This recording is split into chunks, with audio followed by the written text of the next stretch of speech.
마태복음 16장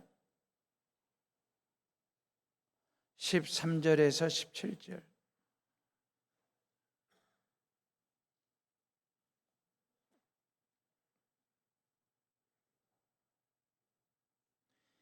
찾았으면 저랑 같이 13절부터 읽습니다. 예수께서 빌립보 가이사라 지방에 이르러 제자들에게 물어 이르되 사람들이 인자를 누구라 하느냐? 이르되 더러는 세례 요한, 더러는 엘리야, 어떤 이는 예레미야나 선지자 중에 하나라 하나이다.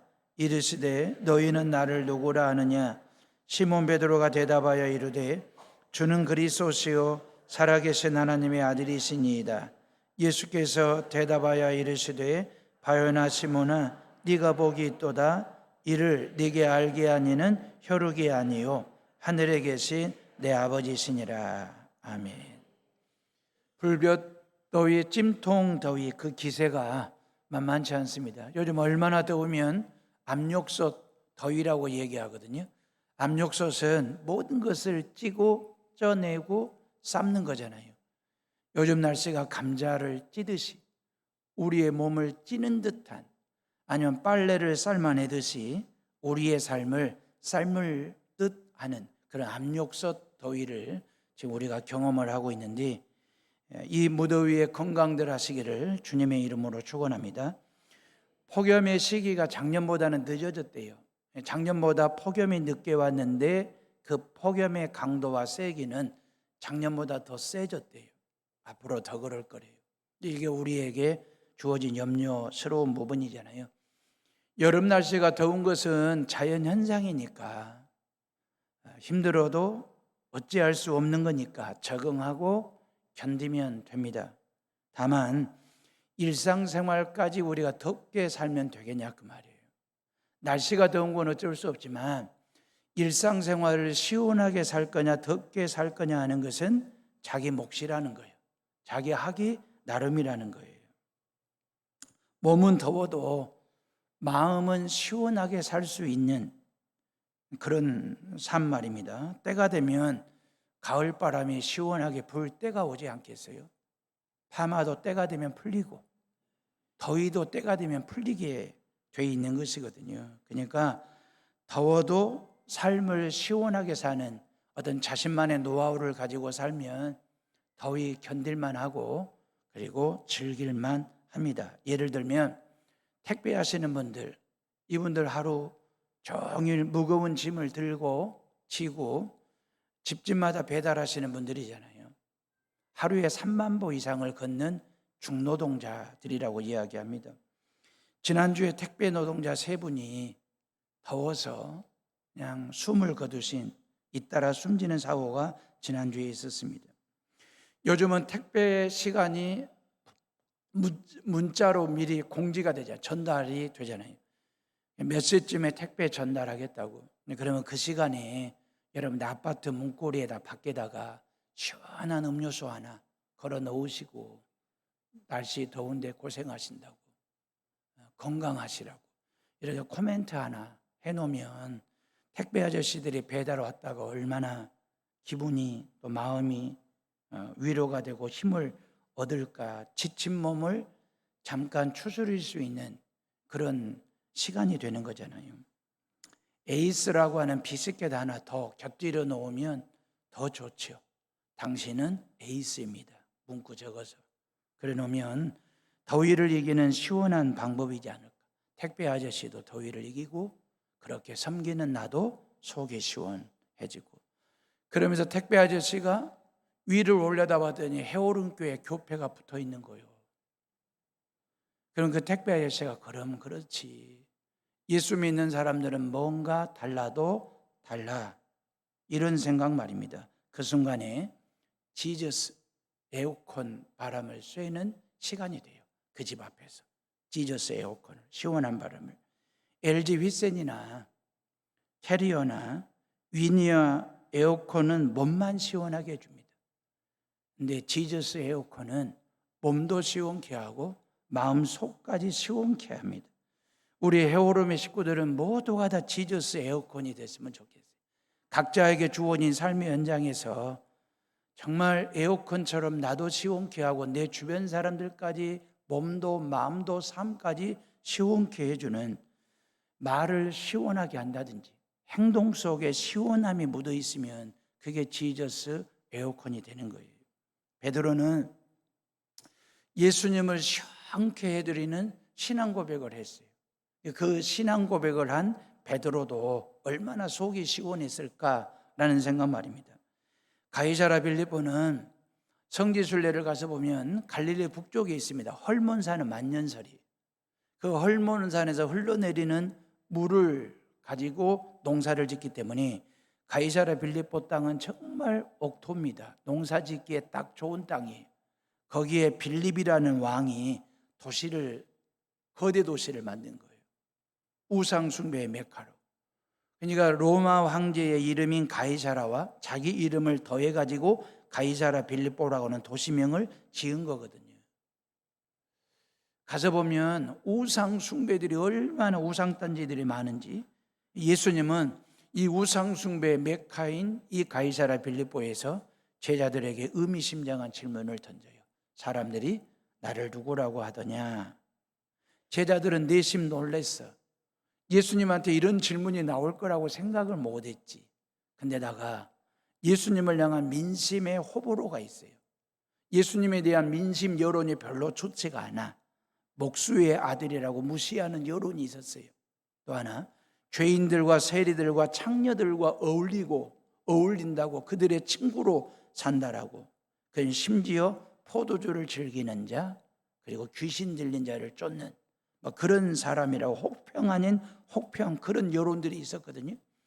예수님도 이런 밑바닥 정서를 모를 리가 없어요. 그럼에도 불구하고 예수님이 물은 거예요. 사람들이 나를 누구라고 하느냐? 여러분들에게는 그런 궁금증이 없습니까? 사람들이 나를 누구로 인식하고 있을까? 사람들은 나에 대해서 뭘로 이해를 하고 있을까? 여러분들의 직장 동료들이, 이웃 사람들이, 친구들, 또래들이 나에 대해서 어떤 생각, 나에 대한 어떤 평가를 하고 있을까?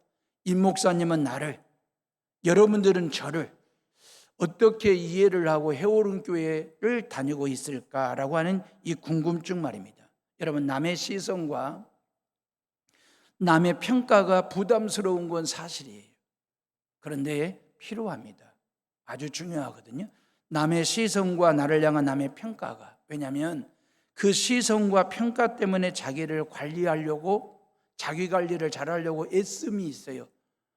그리고 어찌 보면 자기 삶을 다듬을 수 있는 그런 긍정적인 평가, 긍정적인 시선이 있기 때문에 나름 중요하다고 생각합니다. 그래서 고대 철학자 소크라테스는 너 자신을 알라고 그랬어요. 국어 선생님 버전으로 네 주제를 알아라. 수학 선생님 버전으로 네 분수를 알아라. 지리 선생님이 한다면 네 위치를 알아라. 저기 외교부 이민국에서 일하시는 분은 당신 그 신분을 알아라. 친구들은 네 꼬라지를 알아라. 이런 거이지 않겠어요? 버전으로 한다면. 그냥 주제든 분수든 위치든 신분이든 꼬라지든 그 말입니다. 내가 나를 잘 안다는 것은 좋은 거예요. 내가 나를 잘 안다는 것은. 그런데 내가 나를 아는 나보다도 남이 나를 알고 있는 나, 더 중요한 것은 예수님이 알고 있는 나, 누굴까? 자기 이해. 이건 대단히 중요한 거라고 생각합니다. 자의식을 가지고 살아가는 것. 그리야 할 때에 내 삶을, 내 행동을 다듬거든요. 그리고 부끄럽지 않은 신앙생활을 하기 위한 노력을 하게 됩니다. 예수님도 제자들에게 물으신 거요. 사람들이 인자를 누구라고 하느냐? 원어에 가깝게 질문을 해석하면 마리아의 아들인 나를 세상 사람들이 뭐라고 보더냐? 세상 사람들의 평가가 뭐더냐? 이 질문이거든요. 제자들은 액면 그대로 전달할 수가 없어서 호의적인 여론을 모아가지고 예수님께 전달한 게 14절 말씀이에요. 우리 다 같이 14절을 읽어봅니다. 시작. 이르되 더러는 세례 요한, 더러는 엘리야, 어떤 이는 예레미야 선지자 중에 하나라 하나이다. 그랬어요. 이거 원어대로 해석을 하면 세례 요한이라고 말하는 사람들도 있고요. 예수님 당신보다 1000년 전에 와가지고 예언자 선지자 활동을 했던 예레미야나 엘리야보다 더 능가하는 사람이라고, 그런 보는 여론들, 민심들이 있습니다라고 하는 전달 사항이거든요. 아주 호의적이고도 후한 민심을 함축적으로 전달을 한 거죠. 세례 요한이나 엘리야나 예레미야는 유대인들이 가장 존경하는 신앙의 인물들이거든요. 예레미야는 민족의 장래와 미래, 암울한 민족의 장래와 미래를 예측하면서 하나님 앞에 이 민족, 이 백성들을 살려달라고, 구원해달라고 하나님 앞에 눈물로 호소하고 기도했던 사람입니다. 그래서 우리는 예레미야를 눈물의 선지자라고 얘기하잖아요. 후대 사람들이 평가할 때 진정한 하나님의 사람이었고 애국자였다. 이게 예레미야에 대한 평가이거든요. 엘리야는 바알 종교의 절대 권력자 아합과 왕후 이세벨을 대항해서 외로이 혼자 싸우면서요, 갈멜산에서 영적 전쟁을 통하여 바알 우상들을 한 방에 때려 눕힌 대승을 거두고, 그런 엘리야를 하나님이 죽은 자로 올려보낸 게 아니라 살아있는 채로 죽음을 초월해서 산자로 하나님이 천국으로 들어 올려보낸 사람이 바로 엘리야이거든요. 세례 요한은 헤롯 왕가의 부정과 타락에 맞서 책망을 하고 그러다가 목배임을 당하는 순교를 하게 되지 않습니까? 예수님 당시에 수많은 민중들이 우리가 기다리고 기다렸던 메시아가 세례 요한인 줄 착각을 할 정도로 민중들의 절대 존경을 받는 사람이 누구였냐면 세례 요한이었습니다. 신약 시대의 최고의 스타가 누구냐? 세례 요한이었습니다. 구약 시대의 최고의 스타는 엘리야와 예레미야였거든요. 이러한 신구약 시대에 가장 큰 능력을 행했던 위대한 선지자들인데, 예수님은 이런 사람들보다 능가하시는 분, 그런 여론을 전달을 한 거예요. 예수님은 지난날 역사 속에 등장했던 그 어떤 선지자나 예언자보다도 위대하다라고 하는 호의적인 민심을 전달한 거예요. 그럼 이런 민심과 이런 평가라고 한다면 예수님께서 그냥 오케이, 그리고 내가 오늘 한턱 쏜다라고 얘기하시고 맞장구를 치면 얼마나 좋겠어요. 근데 예수님은 아무런 평가를 하지를 않아. 다시 말하면 민중과 대중들이 당신에 대한 이런저런 평가에 대해서 예수님께서 아무런 평가를 내리지 않습니다. 맞았다, 틀렸다, 옳다, 아니다라고 아무런 평가를 내리지 않는 이유는 뭐냐면 예수님이 원하시는 답이 아니에요. 시원한 답이 아니야. 사랑하는 에어오름의 식구들이요, 제가 여러분들에게 묻겠습니다. 예수님에 대한 호의적인 생각, 평가, 민심, 여론, 그리고 판단, 감정, 이것 자체가 신앙일까요? 신앙이냐고 물었습니다. 예수님은 도덕적으로 흠이 없으신 분, 병든 자를 고쳐주시는 참 좋으신 분, 가난한 자들과 함께 보시 되시고 친구가 되어주시는 참 좋은 사람, 참 좋은 이웃, 참 좋으신 선생님 같은 분의 그런 감정, 그런 평가, 그런 생각, 이게 믿음이고 신앙이냐 그 말이에요. 예수님에 대해서 좋은 생각과 좋은 평가를 하는 것은 좋은 것입니다. 잘못됐다는 게 아닙니다. 그러나 좋은 생각을 갖는 것과 믿음을 갖는 것은 다르다 그 말이에요. 예수님에 대해서 좋은 생각을 갖는 것과 그 예수님에 대해서 믿음을 갖는 것은 다른 거다 그 말이에요. 예수님을 세례 요한보다 더 존경합니다. 엘리야보다 예레미야를 능가하시는 분이시기 때문에 나는 예수님을 따르겠습니다라고 하는 이런 평가와 이런 결심과 이런 결기를 다지는 것이 믿음이고 신앙이냐 그 말이에요. 아니라는 생각이거든요. 우리가 정말 조심해야 할 것은 뭐냐면 예수님에 대한 나의 감정과 생각과 평가와 민심과 여론과 판단이 신앙이라고 우기는 것 말입니다. 믿음은 내가 본 예수가 아닙니다. 나에게 보여주신 예수입니다. 예수님이 나에게 보여주신 그 예수를 그대로 보는 것이 믿음이에요. 내가 보고 싶은, 내가 보았던 예수가 아니라 예수님께서 나에게 보여주신 그 예수를 내가 그대로 보는 것이 믿음이다라고 하는 거예요. 예수님을 예수님 그대로 믿지 않고 내가 그리고 싶은 그림 그리듯이 그렇게 예수님을 내가 그리고 싶은 대로 그려놓고 내 마음대로 색칠 페인팅을 하는 거예요. 내가 예수님에 대한 이미지, 그 이미지, 내가 원하는 이미지를 이미지화해 놓고 그렇게 예수님을 믿어보려고 하는 것 말이에요. 예수를 로봇으로 만들었어. 내가 원하는 타입의 로봇으로 만들어 놓고 리모컨마저도 내가 가지고 컨트롤할 수 있는 그런 예수로 믿어보고 믿으려고 하는 우리의 생각들 말입니다. 교회 안에는 이런 신앙교육이 있으면 안 되거든요. 제가 여러분들에게 이런 기독교 교육을 가르치면 안 되는 거예요. 특히 교회 학교 아이에서. 교회 학교에서 우리 예수님을 로봇처럼 믿게 하면 안 된다 그 말이에요. 애들을, 우리 어린이들과 청소년들을 알라딘으로 키우면 안 되는 거예요.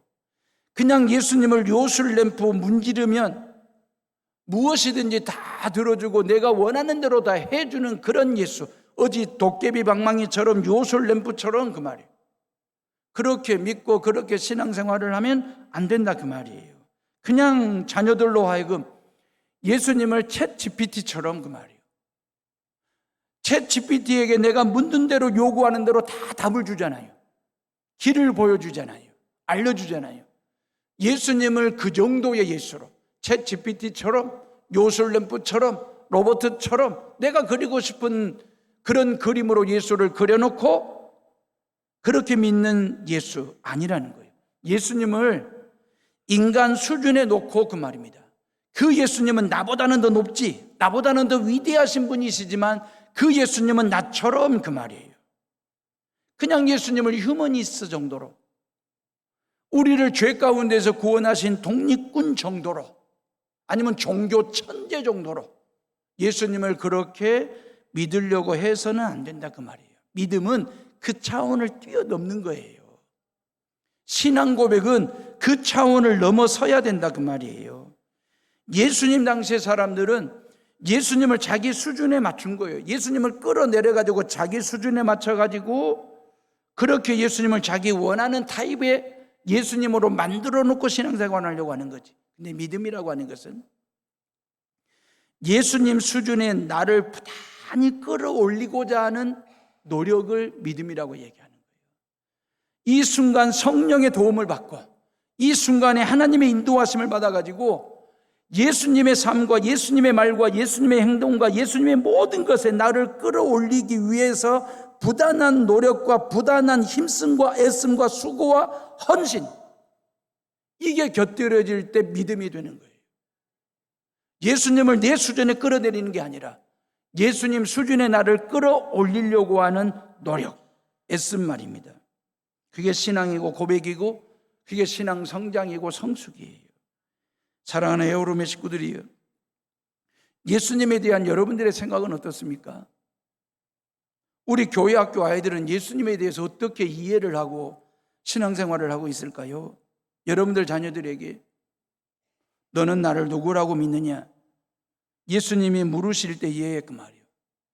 이런 신앙 고백이 있느냐? 확실한 정확한 신앙 고백이 있는지 없는지 확인하고 점검하는 7월이 돼야 되지 않겠어요? 이건 교회 학교 아이들만을 위한 7월이 아니에요. 여러분들 각자가 신앙을 점검하고 확인하고 체크하는 거예요. 나에게도 이러한 신앙 고백이 있는지 그 말이에요. 확인하고 점검하는 시간으로, 그래서 하나님 앞에서 내 신앙을 다지고 또 다지고 다듬고 또 다듬는 7월이 되어야 맥주감사절을 기점으로 해서 후반기 절반도 그 말이에요. 예수님은 제자들에게 다시 물었잖아요. 15절에 보니까 이르시되 너희는 나를 누구라 하느냐 그랬어요. 지영아, 너는 나를 누구라고 믿냐?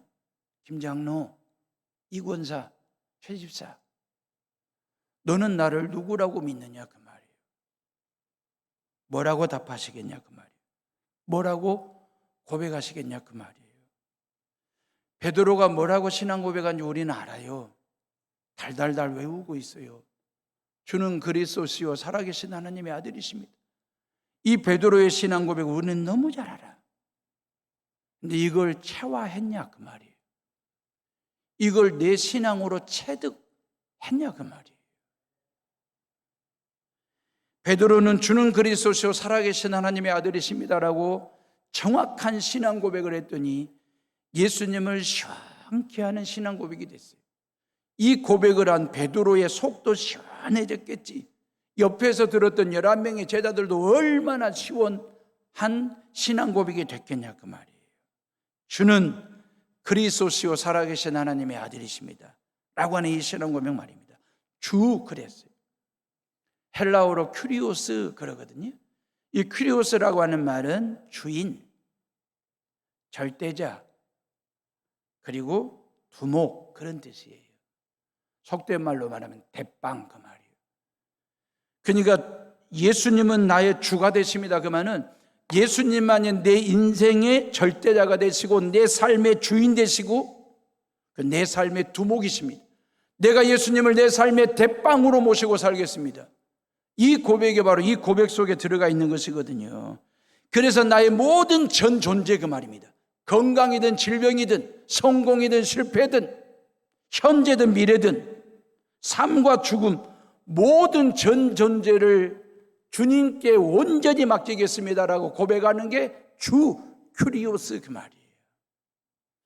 이번 여름 성경학교를 통해서 신앙수련회를 통해서 우리의 모든 자자손손들이 그 말입니다. 예수님 앞에 이 신앙 고백이 있기를 예수님만이 내 삶의 절대자가 되시고 예수님을 내 삶의 두목으로 모시고 예수님을 내 삶의 주인으로 모시고 살겠습니다라고 이 결심과 결기를 다지는 올여름 신앙교육이 될 수 있도록 그 말이에요.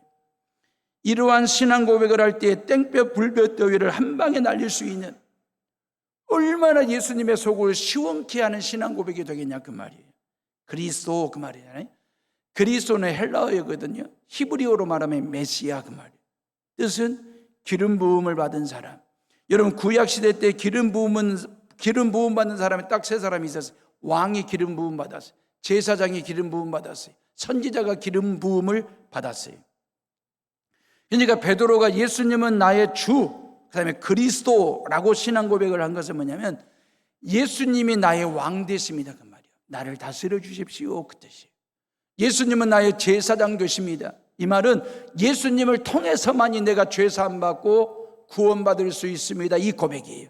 예수님은 나의 선지자가 되십니다. 이 말은 예수님을 통해서만 하나님의 뜻을 알고자 합니다. 이 고백이에요. 이 그리스도라고 하는 이 고백 속에 얼마나 대단한 신앙 고백인지 그 말이에요. 한마디로 예수님만이 나의 구세주가 되시고 구원의 주가 되신다는 거예요.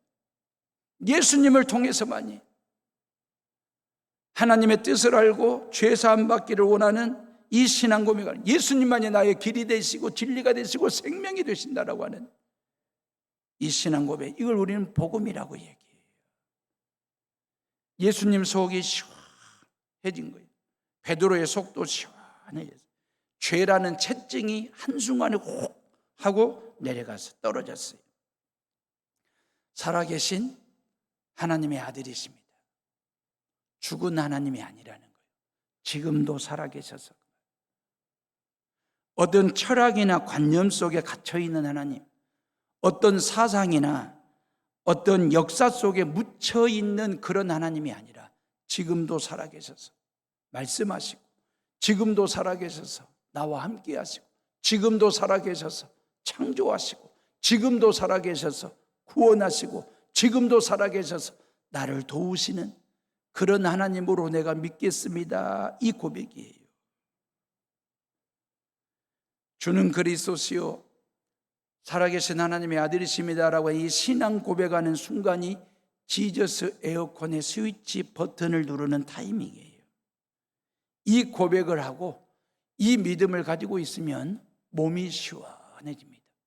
마음이 시원해집니다. 우리의 삶이 시원해집니다. 우리의 영이 시원해집니다. 왜? 지저스 에어컨을 킨 거거든. 베드로는 당당하게 딱 부러지게 정확히 고백했어요. 확실하게 확신을 가지고 고백했습니다. 고백은 나의 마음을 표현하는 수단이고 나의 진솔함을 전달하는 전달 수단이잖아요. 고백은 나를 공개하는 겁니다. 나를 열어 오픈하는 것이거든요. 나를 드러내는 거예요. 나는 당신을 사랑합니다 라고 고백했을 때 나는 당신을 사랑합니다라고 고백했을 때 이때부터 나의 숨겨진 마음, 이걸 우리가 오픈하는 거잖아요. 드러내는 거잖아요. 공개 보여주는 거잖아요. 이 고백이 없으면 평생 짝사랑하는 거예요. 짝사랑이라도 하는 게 사랑 고백 없이 사는 것보다 훨씬 낫다라고 말하시는 분들이 있는데 저는 그 말에 동의하지 않습니다. 짝사랑은요, 빵을 반절로 쪼개 놓은 거나 다를 바가 없어요. 빵을 반절로 쪼개 놓으면 금방 곰팡이 있습니다. 사랑은 짝사랑하면 안 돼요. 온전한 사랑을 해야 돼요. 온전한 사랑을. 주는 그리스도시요 살아계신 하나님의 아들이십니다. 이 신앙 고백은 죄인들이요, 하나님 아버지 앞에 드릴 수 있는 최고의 사랑 고백입니다. 이 사랑을 고백하는 순간에 하나님 사랑과 나의 사랑이 하나가 돼요. 한 덩어리가 돼.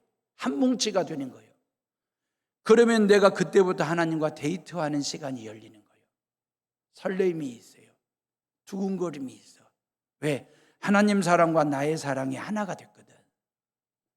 그러면서 일상의 삶이 하나님과 데이트하는 심정이야. 우리가 하나님을 짝사랑한 게 아닙니다. 하나님께서 우리에게 짝사랑하신 거지. 나는 하나님을 안 믿겠다고, 교회를 안 다니겠다고 거절하고 거부하고 물러서고 도망을 쳤던 나에게 하나님은 한 번도 시선을 떼지 않고, 나를 향한 당신의 사랑을 한 번도 접지 않고, 비록 그것이 짝사랑이라 할지라도 나를 향하여 하나님의 사랑이 철저하게 와닿았을 때 그 하나님의 사랑을 깨닫고 나도 하나님 앞에 사랑한다라고 고백했을 때에 하나님 사랑과 내 사랑이 한 덩어리가 되는 순간 나는 일상의 삶이 하나님과 데이트하는 그런 사람이 되었으니까. 세상 만천하를 향하여 나는 크리스찬입니다, 나는 그리스도입니다라고 당당하게 고백할 때 하나님 아버지가 얼마나 속이 시원하시겠어요. 세상 사람들이 예수님을 세례 요한이나 선지자 중에 한 사람으로 보았을 때 베드로는 주는 그리스도시요 살아계신 하나님의 아들이라고 신앙 고백했으니 빙고. 베드로의 정확한 답변에 예수님께서 뭐라고 반응하셨냐면 바요나 시모나 네가 복이 있도다 그랬어요. 조금은 예수님의 말이 생뚱맞아. 베드로야, 네 말이 맞다. 네가 나를 정확히 봤어. 그래, 네는 똑똑해. 이 정도 반응을 하셔야 되는데 베드로의 신앙 고백을 듣고 바요나 시모나 네가 복이 있다라고 말씀하신 거예요. 다시 말하면 신앙 고백은 복이라는 거예요.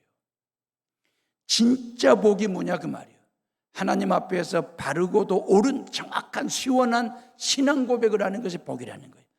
세상이 말하는 복의 기준이 있지요. 건강이 복이고 무병장수하는 게 복이고 출세도 하고 성공하는 것도 복이고 떼돈을 버는 것도 복이지. 물론 그 복도 여러분들이 받으셔야 되지만 그 말이에요. 진짜 복이 뭐냐 그 말이에요. 예수님을 제대로 알아보는 것, 예수님을 향하여 제대로 된 신앙 고백을 하는 것, 그게 저와 여러분들에게 있느냐 그 말이에요. 예수님을 제대로 알고 예수님을 제대로 믿는, 그게 진짜 우리가 받아야 될 복 중에 복이다라고 하는 것이거든요. 부부간에 사랑 고백을 안 하면 속 터져요. 부부간에 사랑 고백을 안 하면 속 터져. 근데 사랑 고백을 하면 행복이 터집니다. 하나님 앞에서 신앙 고백을 안 하면 하나님 아버지의 속이 터집니다. 근데 하나님 앞에서 신앙 고백을 하면 하나님께서 복을 터뜨리십니다. 여러분들 길에, 여러분들이 가는 길에, 여러분들의 삶 위에다가 하나님께서 복을 터뜨려 주신다 그 말이에요.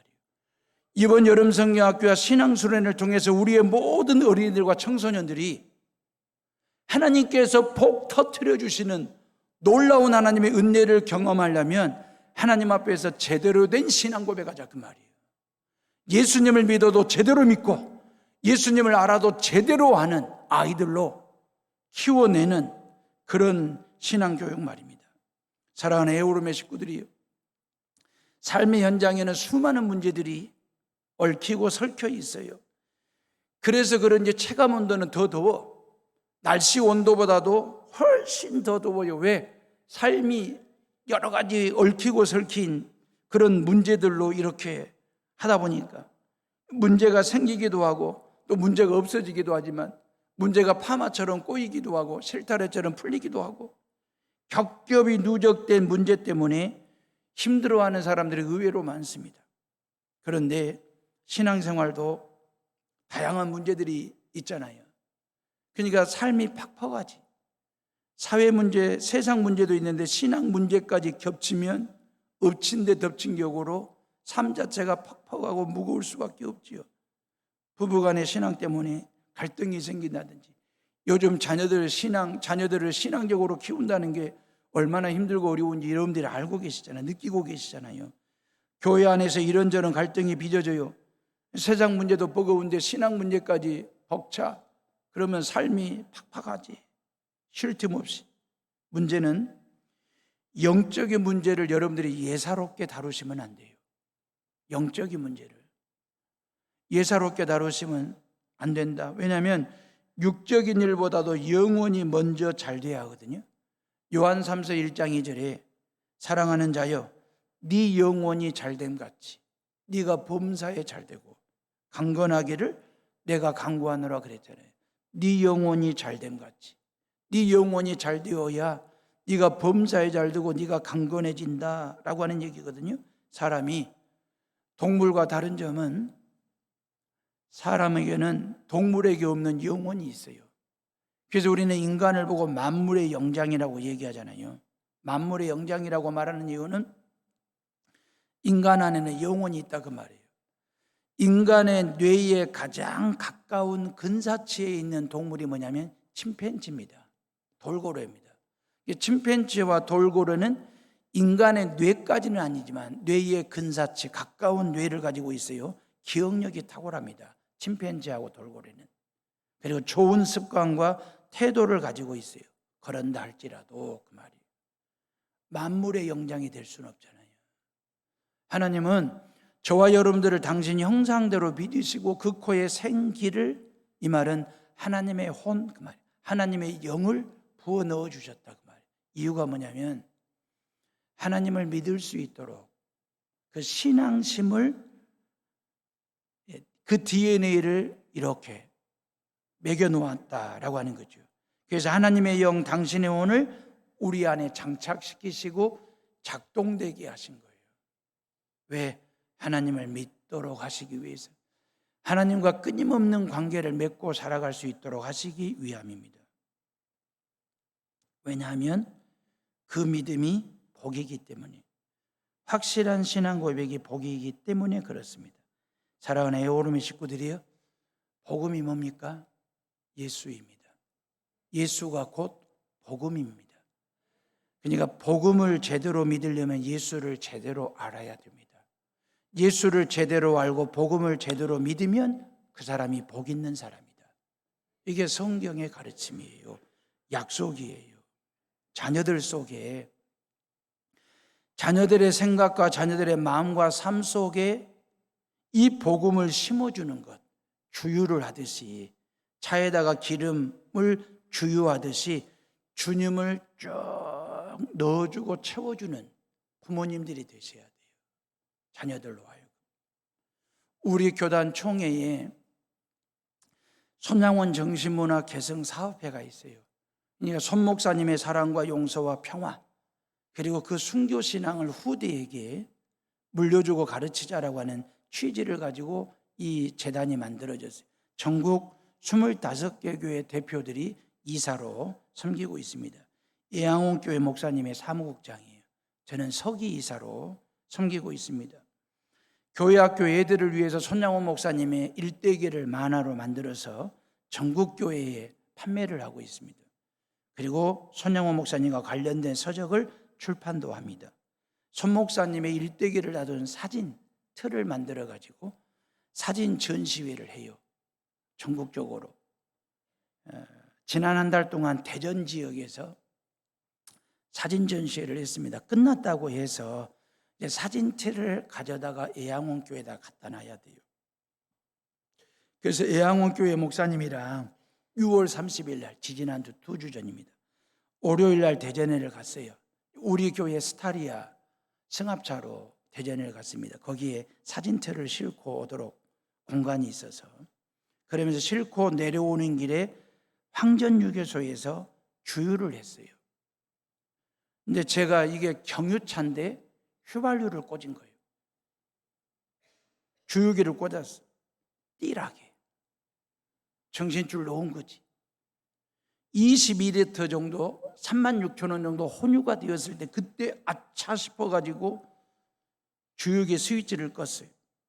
늘 승용차에다가 휘발유만 넣었던 습관 때문에 아무런 생각 없이 경유차에다가 휘발유 주유기를 꽂은 겁니다. 아찔했습니다.